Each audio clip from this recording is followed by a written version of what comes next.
Don't you realize? Our parents, they want the best of stuff for us. It's our time. I so much want your understanding. I want your respect. Oh, come on. It can't be that bad. I'll do it with you. Okay, potato chips, other salty snacks. Good advice. That doctor obviously knows what he's talking about. Butter, heavy cream, cheese. Gone? Makes a lot of sense. Alcoholic beverages. Okay, that doctor's a quack. I knew the food would be bad.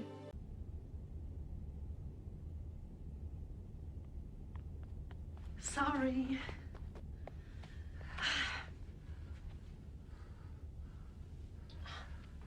You're unusually limber this morning. I'll say. And then we practiced high kicks. Watch. You! Hey, ladies and gentlemen, welcome back to the Melt Off Podcast. It has been a minute. I am Urza Master, and joining me today, Lord Uther, who you may know from our other Pending Rebrand shows. Welcome, sir. Welcome, welcome. Hello, hello. Goonie Mama not joining us today, but will be joining us in the future. I know it's been a while, so we're going to kind of use this episode to refresh folks a little bit on the intent of the show, what we're doing, where we're at, and where we're hoping to go. The Melt Off Podcast, of course, is focused primarily on bettering our health and weight loss. Each of us on our own weight loss journey, none of us an expert or a gym rat per se, although we may be familiar with some of that and have some knowledge.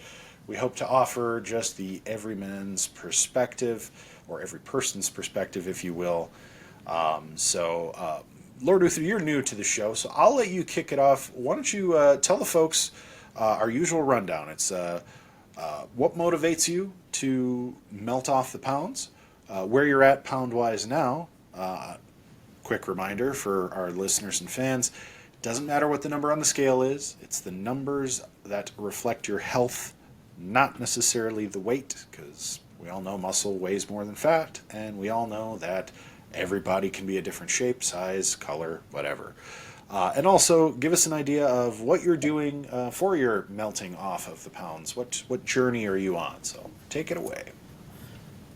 Thank you, sir. Let's start with motivation. I think, I turned 51 this year. I've struggled with my weight since athletics kind of passed me by and my body didn't want to try to get on a basketball court that often anymore. And just typical things, right? Kids, and these aren't excuses, but I just think these are things that we all come across, right? Mm-hmm. Just kids and work. And at one point I was working 3 jobs and I had all these things going on. Had tried different things in the past and they would work for a while. I tried Atkins at one point when it was really popular. Tried the keto, and I would lose the pounds and it would just kind of come back. But my motivation is my family. As I've gotten older, my kids are getting older, it's important that, as dads, that we're there for our families in that sense. And of course, it's important for moms too. But it's just, that was weighing on me. Hello, everyone. You're welcome with that. Hey. And that I wanted to make sure that I'm going to be around for a while and see my grandkids and things like that. I also, in my test numbers, have never really been very good. So when we're talking about A1C1 or my sugars or my triglycerides, they've always been high. Now that's a genetic thing in my family. So, my mom's had it, her brother, sisters, we've always run high with the triglycerides, high blood pressure. My grandfather died of diabetes, so that's been something that's really scared me a lot. And made the decision probably around Thanksgiving that I needed to do something drastic and make a change. And I knew I was going to weigh in probably towards my heaviest. So the heaviest I've ever been was 260. Now I'm only 5. I like to say I'm 5'11", but I'm probably 5'10". So being 5'10", 260 is not a good thing. Talked with my doctor and was very honest and said, I think I need something that will help me along. I've done fasting before and it worked for me. Going back into teaching this year, it was tough to stick with it. And so I was asking her about Ozempic because I had heard so much about it. I wasn't sure how she was going to react. So my doctor does not like to hand out medication. She doesn't. She's a big believer in taking the steps to to not mask it, but to actually deal with it and make it better.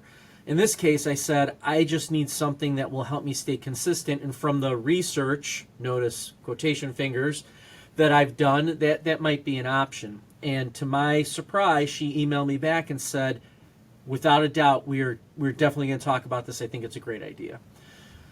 So if I'm rambling, just cut me off there, Urza. No, you're good. You're good. Went in, clocked in at her, or weighed in at my physical at 252. A lot of it for me is belly fat, which we know is obviously not a good thing. Her and I had a discussion. Actually, when she walked in the room, I was very surprised because it looked like she had lost a lot of weight. But of course, you don't want to say something like that to somebody because you're not sure. They might be going through something. You're not 100% sure. So she said to me, hey, when you brought up Ozempic, I was totally on board with that because she's like, I've lost 125 pounds the past year and a half, starting off on Ozempic, and I moved to Zepbound. And she said, I think I want to start you on Zepbound. She goes, I know you need a little something that will help you stay consistent. And so I said, yeah, I would love to give that a try. And I had done a little bit of research again on Zepbound, and she had mentioned to me that when she was on Ozempic, she was losing the weight. And she's diabetic, by the way, or was diabetic. Now her numbers are not in that range, but like she said, once you're diabetic, you're always diabetic, or at least you have to really keep an eye on it because you can easily go back into that type 2. Yep. And so she said, I was on Ozempic, but I was still eating entire cheesecakes without an issue, and I was still losing weight. And she goes, I knew that wasn't right. She goes, I knew it was still masking the issue. So as Zepbound was getting ready to be approved, she had read about how Zepbound helps with sugar cravings and with salt cravings. I'm a salt guy. I salt everything, which I shouldn't be because I have high blood pressure. I eat cheese like it's going out of style. I mean, when they got my blood work back, it literally said you have mozzarella cheese flowing through your veins. So that wasn't good. So she goes, I want to put you on the Zepbound because I know those are the things you struggle with. So let's give it a try. Or, hold back your cravings. Sounded good. Got my blood work done. I was right on the verge of pre-diabetic. I think I was 2 points below pre-diabetic. My triglycerides clocked in, and I'm not proud of this. They clocked in at 370. That is not good. She has a different view on triglycerides, but again, every doctor sees things differently. Her threshold is 500, but she said 370 is still too high because I've got a little bit of fatty liver going on too. And so we were pushing the idea of intermittent fasting, using the Zepbound to help me hold my fast longer. And then to help get my blood sugar under control a little bit as well, because that's truly the purpose of those, according to her. That's truly the purpose of the Ozempics and the Zepbounds and the Wegovy, is to help you also get your blood sugar under control, as well as helping you feel full faster. Yeah. And to your point, she said to me, or to what you've gone through, she said it's like bariatric surgery without the surgery. And so I was on board, and I know I'm rambling a lot here, but at her place, I was 252. When I weighed myself yesterday, I was 235.5. I took my fourth shot on Friday. So I'm going into week 4 of the shot. So in 3 weeks, what is that? 20 pounds-ish, roughly? Yeah. That's fantastic. It could be. I'm sure there's some water weight mixed in there, all those kind of things, right? Yeah. I'm definitely feeling full. My belly has changed. That's what I've really noticed. Like when I fasted before, my belly kind of changed, but my belly is actually going away. Part of it is the bloating. I'm not bloated as much as I was before when I was consuming a ton of carbs and all that stuff.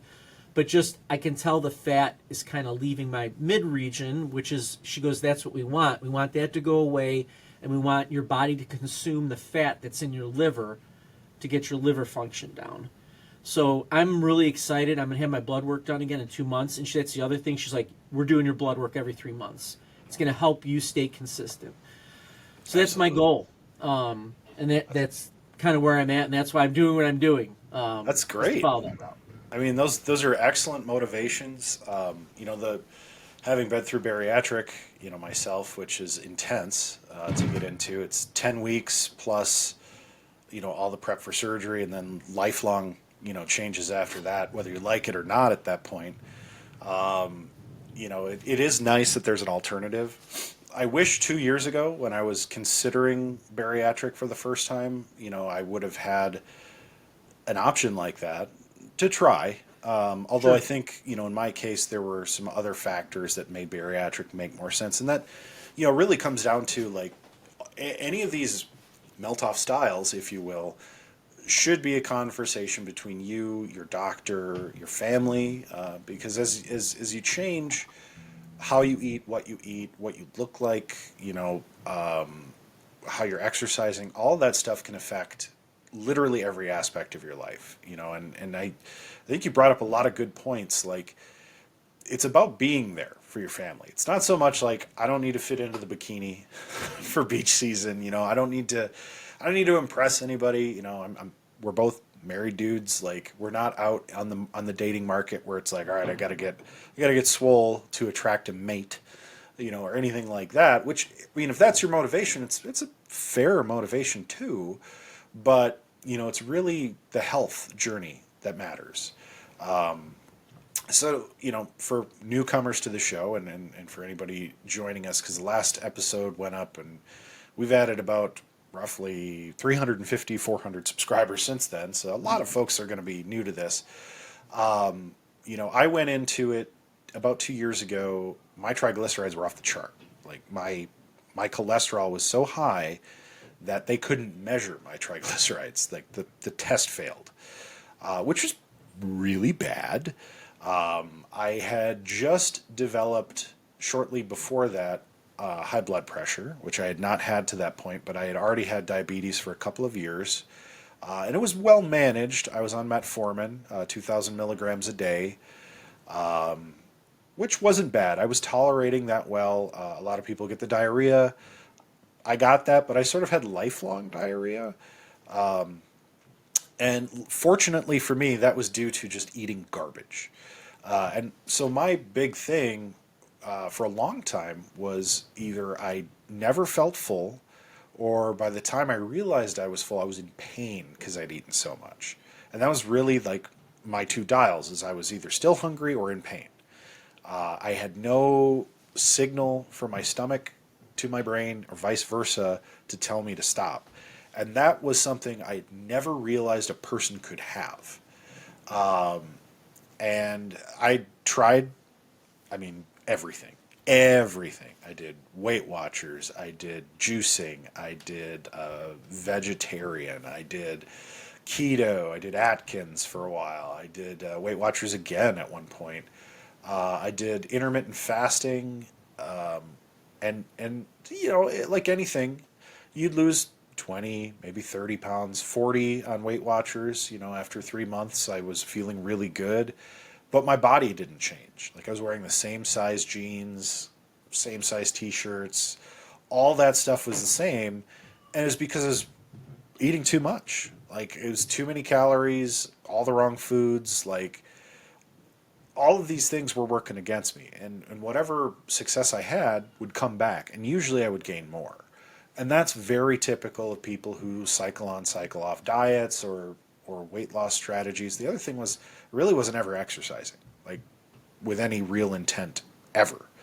There was one stretch when I was on Weight Watchers, I went to the gym every day for 2 hours a day for a good month. And the only thing I learned from that was that I was dehydrated all the time, which is another problem I had. I didn't drink any water. I was drinking a lot of alcohol and sodas, and, you know, really not drinking any plain water. I mean, for a good stretch of my 20s, hardly ever, which is very typical of folks in their 20s. You just get your license to drink alcohol, and that's all you want to drink all the time. So, you know, I think, especially for us upper Midwesterners, it's very common. It's in our blood to eat a lot of salt, a lot of cheese, sweets. I wasn't a big sweets guy. That actually has changed, which is something I want to talk about here in a little bit. But, you know, it was a lot of pizza, Chinese food, beer, hard alcohol, soda. That was like me in a nutshell. And then I did have some decent success. About 11 years ago, I got off Weight Watchers. I was under 300 pounds pretty consistently until I moved to Minnesota and met my wife. And when we started dating, it was a lot of eating out, a lot of going on dates. And then when we moved in together, we just weren't really active people. We didn't go out and like do physical things. And we both gained just a lot of weight together, which is why the Goonie Mama is on the weight loss train now. She wants to get back to sort of the pre-dating, shape that she was in. And she was in decent shape. I mean, she was no athlete. I never have been. She has been an athlete before, a swimmer, and she wants to kind of get back to something near that. Now, obviously, we're in our mid-30s, so I'm younger than Lord Uther is, but similar issues, right? I developed gout, and really when the high blood pressure hit, it started to give me anxiety. And I actually developed an anxiety disorder because of all these health problems, which made me feel a few times over the last few years like I was going to have a heart attack. And it was landing in the ER that really inspired me to do something to take charge.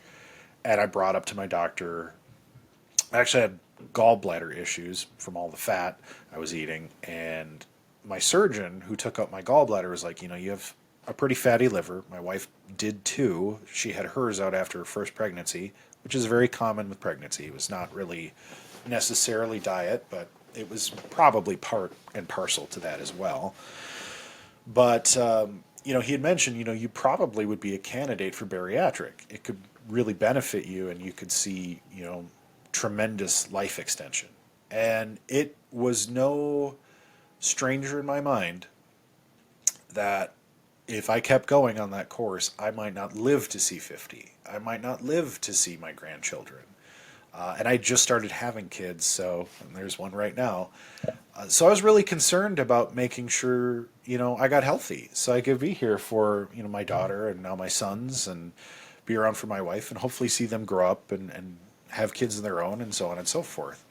So I kind of sat on that until my next regular doctor appointment. And I asked my doctor at the time, about bariatric because she's like, your test results are bad. We're not really seeing what we want to see other than your diabetes is under control. Which was good. I mean, it wasn't getting worse.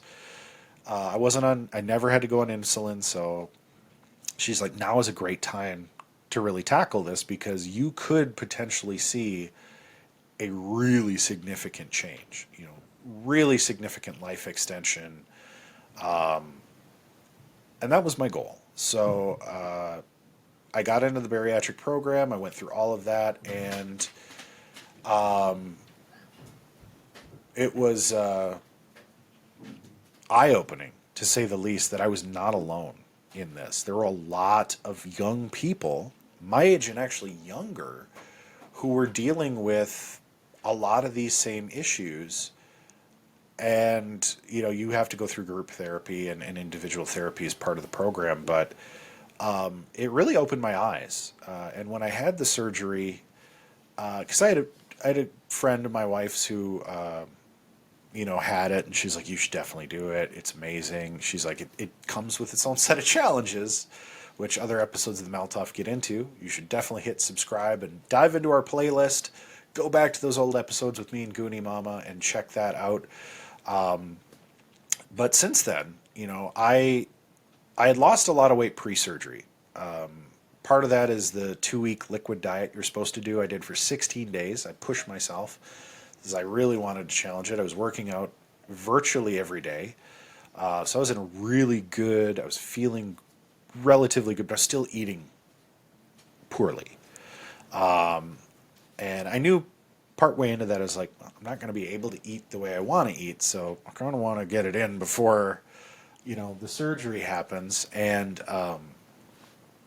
that liquid diet really opened my eyes to sugar cravings, salt cravings, all the mental stuff you talk about in therapy that you kind of don't really realize because you're still sort of eating that way until it stops, right? And surgery was successful, very little pain. I mean, it was painful, but it wasn't too bad. But not being able to eat was really, really difficult. And I had some issues. About 5 weeks after the surgery, I developed an upper GI bleed. I was in the hospital for a week, nearly bled to death. Like I wasn't that close, but it felt like it at the time. I had to get a blood transfusion, so it's pretty serious. But in the ensuing months, I lost a lot of weight really fast. And I was barely exercising because you don't want to push it after major surgery for the first month or so. And then you're on lifting restrictions for a while. And then, you start to get to where you can move around and work out a little bit again. And bye, honey. And then we moved to a new town, close to my wife's family. And moving is a lot of effort, work. I was lifting a lot and moving around a lot. And I was feeling great. I mean, frankly, I never felt better. I got down to the lowest number on the scale I saw was 234 at home. Now, the doctor scale never quite got that low. I think I got as low as 243 at the doctor. And that was amazing. I don't remember, frankly, the last time I had seen those numbers on the scale. It was probably high school. And I stand about 6'3", 6'4". Over the years, your spine compresses a little when you're heavy, so I'm probably like 6'2" and a quarter, or 6'2" and 3/4, I think, is the official number. But I say 6'3" because it's easier. It's kind of like saying I'm 5.5, not 6, or I'm 6.5, not 7. But I have gained a little of that back. Part of the challenge after getting settled into the house is we have 3 kids. Now we have 4 dogs, and it's cold outside. And I developed an iron deficiency this fall, which is very common after bariatric, and it zaps your energy. I had a hard time getting out of bed in the morning. I started drinking coffee again because I needed the caffeine to keep me awake. I still do. And although the iron is recovering, it takes months to get past that. And, I'd be good from about 8:30 in the morning or so. So right during work hours at work, I'd start to pick it up, and then I'd have good energy until about 3 in the afternoon. And then I was wiped out. I had a hard time getting up out of not physically getting out of a chair, but I just wanted to slug and be Jabba and just not move. And so exercise fell off for me completely. I couldn't get out and walk. I feel tired. Part of that is having kids. It's life, right? You get stressed. You got responsibilities. You don't have time to do the things you want to do. And I talked to my doctor about a month ago about it. Tested all my blood. Everything came back phenomenal. Except for my ferritin, which was low because I had an iron deficiency without anemia, so I was lucky. My iron was okay, but my ferritin, which is your storage complex for iron, was pretty low, but it's trending upward, hopefully. I'll get retested here shortly. Did they give you something for that, or is it just something that naturally will come back? It's naturally going to come back as long as your iron levels are low. Actually, I get tested again this week. So I'm looking forward to finding out, where my numbers stand. And they're testing everything. They wanted to do a month and just see how things go. So I'm trying to get back to the exercise. I frankly haven't. I'm still pretty tired all the time. I had about a week where I was feeling pretty good, and I was just too busy to get things going. I bought a weight bench for myself so I can start lifting heavy again. Thing is, I haven't had any strength fall off. I can still lift like I always could. Stamina wise, I feel like I've got more stamina. When I was at my heaviest, which I weighed 353, I think was the heaviest I ever got, which is enormous. Now if you're a football player At 6'3", 353, like a lineman who's really muscular, probably not that big of a deal. I am not a muscular 353. I am a belly fat 353. But I'm sitting at about 251 right now, which is, not too bad. The thing is, I'm still dropping sizes. I just fit into a large size t-shirt for the first time comfortably. It's a little tighter than I'd like it to be. Like extra large fits better. Mostly for the length of the shirt, to be honest. Like the actual size of the shirt is right at large, but I need like a large tall, and they just don't make a lot of those for whatever reason. I just have a long torso. So like a large t-shirt fits me fine, which again, I think it was 5th grade was the last time I fit into a large t-shirt. So my body's still changing, stuff's still rearranging in the right way. I'm still going in the right direction. It's just the scale number hasn't dropped. And it's a little defeating because it's like, I'd love to say I'm 200 pounds. I would love it. And like my goal bottom level is like 190. Like they would love to see me at Just about 190. to ask you what's your goal weight. So, okay. So 190 is yours. It's not my goal. That's like the bottom of the curve. Like, Okay. I think at 190 I'd be too thin. It's like 6'3" and 190 is pretty thin. I really feel like 200, 210 is probably more realistic for decent muscle mass. I think at 190 I'd be awfully lean in the terms of muscle, and that's just not, I don't think it'd be healthy for me. I think I would look, I hesitate to use the comparison, but I think I'd look like a 1930s era farmer who didn't get enough nutrition. I was trying to think of a PC image to use. I know what you're saying. But yeah, I mean, the thing is, when I was talking with my internist, who was the last doctor I saw, she was straight up with me, and she's like, you will see the weight fall off. She's like, the second you get back on the elliptical and start lifting weights, even on a nominal basis, 10, 15, 20 pounds will fall off really easy because it's probably blood glucose. The other thing is I'm taking in a lot more calories than most people who've had bariatric. There's a few reasons for that. One is I do eat more carbs than I probably should. It's because I get like sugar crash cravings where like my blood sugar dips, and if I don't eat some kind of a noodle at least once a day, which I typically eat bulldog ramen every day with 3 soft-boiled eggs or 2 soft-boiled eggs, that's like 30 some grams of protein all put together, which is a good meal. Problem is, it's also like 30 carbs, 40 carbs, which is kind of a lot for a meal. And that's probably why I get an insulin crash about 2:30 or 3. Now, granted, that's a lot of food. So it does take me most of the afternoon to eat it. So I can eat about half of that, all the eggs and like half of the noodles in the space of an hour for my lunch break.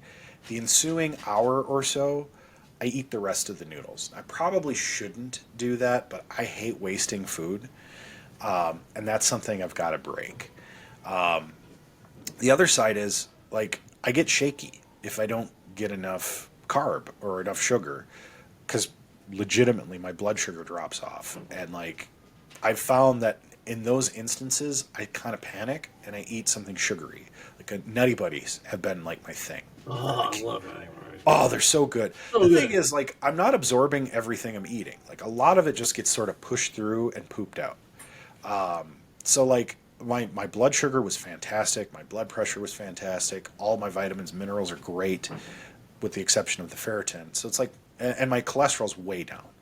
Like, it's on the high end of normal for the first time in, like, 15 years. Awesome. So, like, I'm doing really well. But part of that's just the fact that my stomach is the size of my fist. It's very small, and I don't want to stretch it. That's what I worry about now is, like, if I can get back on the exercise, I naturally eat less when I'm working out regularly. I hit that full mode, and because I can feel it now, but now I get full and I just stop eating until I start to feel hungry again, and then I kind of eat the rest of whatever I was eating. And really, that serves 2 things. It pushes whatever's in my stomach through, so some of that protein that I just ate gets pushed out prematurely, so I'm not getting probably the protein I should be getting. And usually it's the carby stuff that I've left for last that gets in there, and that's probably not helping the numbers on the scale and giving me the bloat that I've been farting out. Right. But again, as far as my body goes, my body's in reasonable shape. It's just, I've got the belly fat, I've got the loose skin around the belly that's going to be there, but like my face is, look at this. There's a chin line. Dude, if we go back and I've done this, like look at our other amazing podcasts here on the Pending Rebrand Network, it's amazing how much you have definitely, I don't even want to use the term slim down because I don't think that's fair to use that term, but, and I'm not even caring about being PC. Just, you can see that you've lost the weight. Like you can, and you look healthier. You don't look, and I love you to death and you know that, but like you don't look as, you look pasty before. Like there's a lot of things, just like going back and looking at me, even from December, there's a difference in my face. There's a different, I can see it right under my eyes, things like that. I still have some of the darkness, but not as bad as before. Cheekbones. Yeah. So, I mean, all of that, you can start seeing it, which you've actually, and I didn't mean to cut you off. No, you're good. You're good. This is what this podcast is about. Yeah. There's a couple things I want to address that you brought up, which I think are important. My doctor, so like the BMI chart, her and I have talked about that a lot, and she can't stand it. And because we were talking about it, I'm like, oh, well, according to the BMI chart, I should be 170.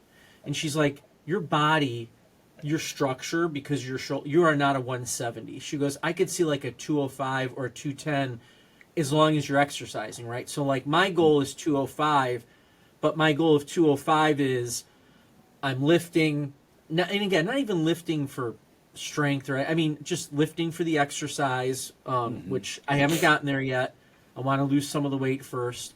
My energy level is completely different from what it was even 3 or 4 weeks ago, just because I'm not taking in the kind of food I was before. You talk about feeling full. That's what I love about the Zepbound, is so it does slow your digestion down a little bit. So I'll eat and I am feeling full, and I can walk away from it. I haven't had any side effects yet. Like they talk about getting diarrhea or getting constipated. I haven't had any issues with that, luckily. You brought up the carb thing, and so typically I'm trying to eat a salad before I eat anything else, and I'm not eating iceberg lettuce. I'm doing a spring mix, throwing I like green olives in there. I'll do a little bit of fat-free ranch, or sometimes I'll make my own vinegar and oil type of dressing and put it on there, and then I'll take a protein after that. Chicken, steak, something along those lines, and I'm feeling full faster. But like the other day, I felt like I just needed some pasta. I just felt like that, so I did a little bit of baby pastina and chicken broth, but I loaded it up with chicken because I'm making almost every day, maybe every other day, I'm making a whole chicken for the entire family. I just butcher it up and cook it. Threw a whole bunch of that in there, and it kind of took that carb pasta craving away by just having some of it. Like before, I would eat the entire box of the baby pastina with a whole bunch of cheese and I would go, and I made the decision when we talked about doing this podcast, I'm just going to be as honest as possible. It might feel a little embarrassing, but I'm not going to let it do that to me. But like I'd make the baby pastina, and it'd be a pasta, cheese, pasta, cheese. Like I was making layers of it and eating it that way. I don't know, and I never knew when to stop. And I love that comment you brought up too. Like I don't know what it is with me. And I don't know, like I just didn't know when to stop. I could keep going because I was eating for the taste. Yeah. Like crazy, all the time. I just wanted the taste of it. Yeah, and that's exactly it. And I don't know if it's a pasta thing or maybe it's the Italians in us, but like, I was the same way. I used to make. I still make this, by the way. I've made it over the past 3 weeks. I've made both of these dishes. My ketchup sort of ketchup hamburger, elbow macaroni hot dish, and my tuna noodles and peas, which is a family recipe that you can't get away from some of that stuff. Yeah. But I've adapted it, right? Like I used to eat, you get the 1 pound box of macaroni. I used to eat, it was never the full box. It was always half, but like half a pound of macaroni, 2 cans of tuna, an entire can of peas, and like 2 cups of Miracle Whip, and a bunch of black pepper. And sometimes I'd dice up, you know, a whole brick of mozzarella cheese in there, and I'd eat it all. You know, back in the day when I could. Sorry, there's a puppy chewing on something behind me. But back in the day when I could really eat, that was not uncommon for me to finish. I mean, that was 2 heaping bowls of pasta, maybe even 3 sometimes. And there was great protein. Tuna is a fantastic protein, especially canned tuna in water, which is what I prefer. You know, that's 1 can is 34 grams of protein sometimes if you get the bigger cans. I think that's the 8-ounce can. The 5-ounce cans, I think, still like 18 or 20 something. And it's lean protein, almost no fat. There's no salts. It's a very good protein, very easy to digest. It's great for us bariatric folks. Like I'm sure there's so many people like, oh, I'm so sick of tuna because it's all I could eat for like 4 months. That and like ground beef, but you know, there was good nutrition there. It's just way too much.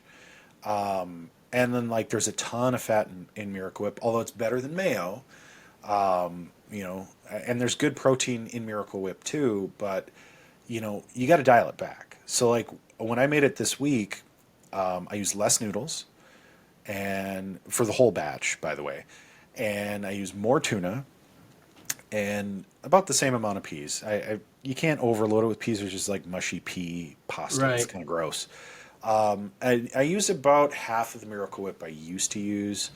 But I still use the full flavor stuff because, again, I can't absorb all that crap now anyway. I don't have a gallbladder, so like the fat just gets pooped out. Yeah. And it bypasses 90% of my digestive tract. So like, I just don't have time to absorb it before I poop. Right. But like I ate, you know, I used the same size bowl. I ate about half of the bowl's worth, which is about a cup-ish. Maybe a little more than a cup and a quarter maybe of food. And I did finish that, but I was done. I was full. Like I could have maybe even left a couple of bites in the bowl. But again, I still eat a little bit for the flavor. And I know, and all bariatric patients know, when you have that extra bite, you're in pain. I felt that too. Yeah, isn't it amazing? Like I took 2 bites of it was the baby pastina and the chicken. I'm like, oh, I'm just gonna finish because I don't want to leave anything behind. Yeah. And so I had the 2 bites. And I'm like, I think I'm gonna puke. And it's funny because in talking to my doctor, she was saying, you know, you will like it depends. And so that's been the other good thing about Zepbound that I've noticed because she told me, she goes, because I love my fried food. I don't care, Kentucky Fried Chicken, whatever. Oh my gosh. She goes, I'm telling you, if you keep eating the way you were before and you're taking the Zepbound, she goes, you're going to throw up or you're going to be on the toilet for hours. And it's not that you're not digest. It's just slowing everything down, or it's going to rip right through you. It's like one or the other, and you're going to puke it up. Your body is not going to want it. So I think that's important because that's the help I need. Like I'm not afraid anymore of saying I need some help. Like that's how I view it. It's if it's going to help me, then I'm going to do it. Some people, you don't need that. What are you doing? There's different ways to do it. If there's one thing I've learned in my old age is everyone's different, and I can accept that. And you need to do what's best for you. I need to do what's best for me. So what's best for me is I need a little bit of help. The other thing she said to me too, which you've just touched on, and I think it's really important, is she goes, but don't cheat yourself because you're going to go off the ledge. Like you'll. And I've always had that issue where I was fasting, I was being hardcore all the time, and then I would just lose it and eat a pizza and eat a bag of Doritos and blah, blah, blah. So yesterday, I was kind of feeling it. I ordered a Giordano's pizza, Friday, picked it up on the way home, had my customary salad first, and instead of eating 4 slices of the pizza to start, I just had my 2, and that was it. And I didn't eat anything else the rest of the day, too, because that was very filling, like all that cheese and the carbs. But usually I would eat 4 pieces, and then before I'd go to sleep at night, I'd take a cold piece out of the fridge and eat that. Then the next morning I would have it for breakfast, and all of a sudden the pizza's gone, and my kids had like 1 piece of it or something. It was just, again, know no, discipline's probably the right reason. Like, not enough discipline before, which, again, I'm getting part of that back. And so I think, like you talking about making that recipe that you love, I don't think we should deny ourselves, but I think moderation is the key. Like, this helps me moderate myself, and kind of keep myself in check.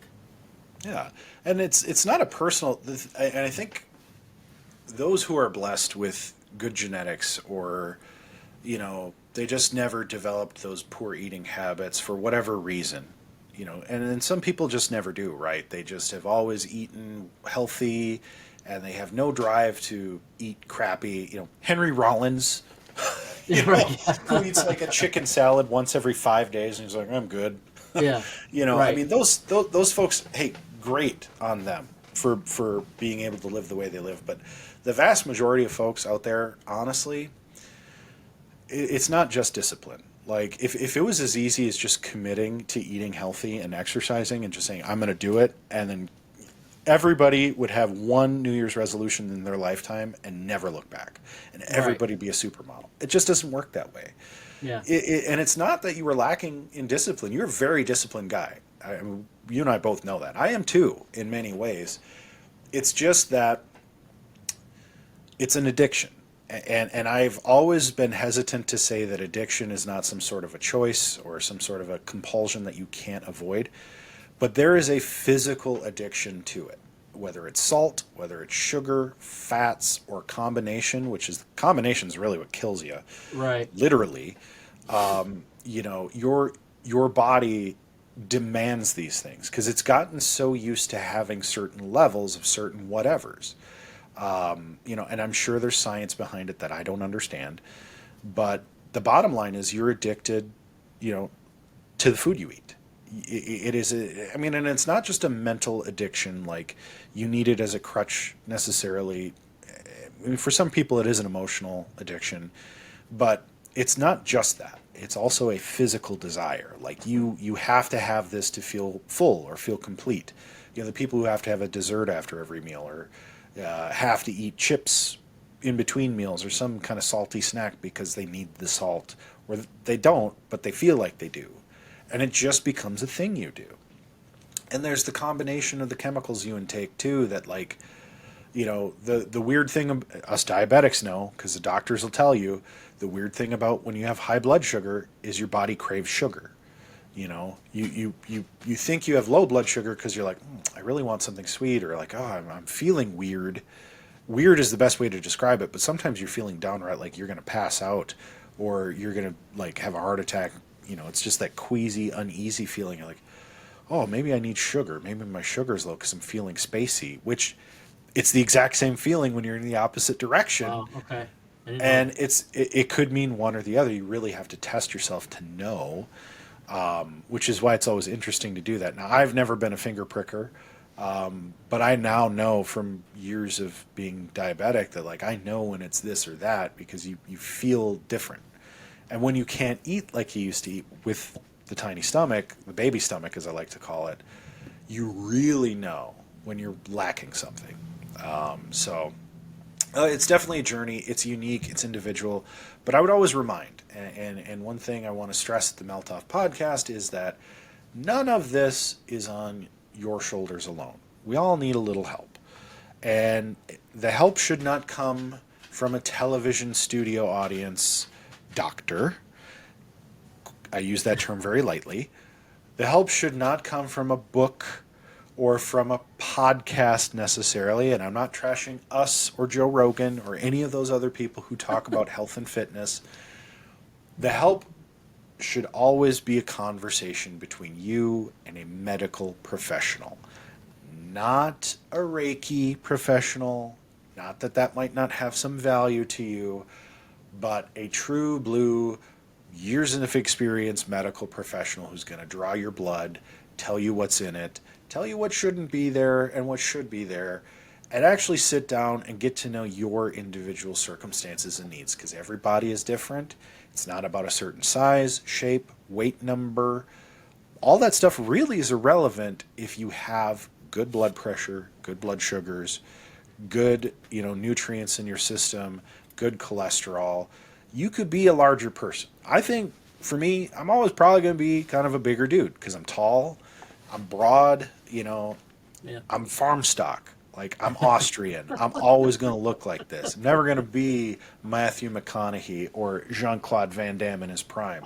No one I could ever might, be Jean-Claude Van Damme in his prime.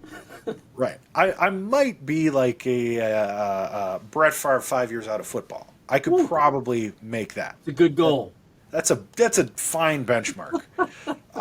But that's the thing is, like, I think a lot of people are physically motivated. It's not about that. I've known bodybuilders who look like they're in amazing shape that have terrible blood pressure or horrible cholesterol because they're just eating the wrong things, or they're doing the wrong things for their body because they're looking to attain a shape.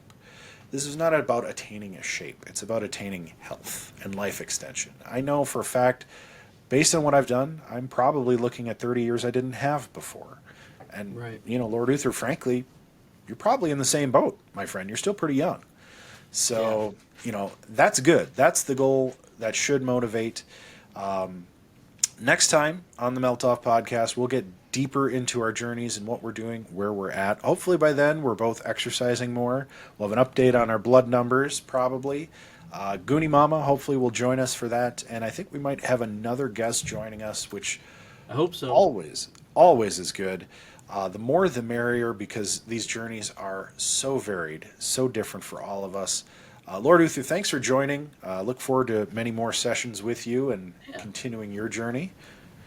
And, for all of our followers out there, no matter where you're at in your journey, you are doing a great job. Whether you're just starting out, just thinking about starting out, just having that thought is really the hardest step, to acknowledge the fact that you got to tackle this problem. It's out there. Even if the problem is just, I have a few extra pounds or I have a few hundred extra pounds, there is a path forward, and this might be something that helps somebody, and that's all we're looking for. So in the frigid winter that is finally broken, we're going to be above zero consistently for the next 10 days here in Snowland, USA. From myself, Lord Uther, Goonie Mama, and all of us at Pending Rebrand and the Melt Off podcast, take care of yourselves, be healthy, be happy, and we'll see you next time.